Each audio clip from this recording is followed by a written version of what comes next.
that would be unmistakable, that would advance dramatically the cause of freedom and peace.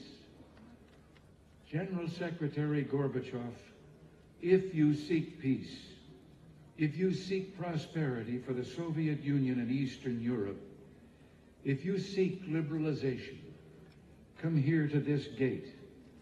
Mr. Gorbachev, open this gate.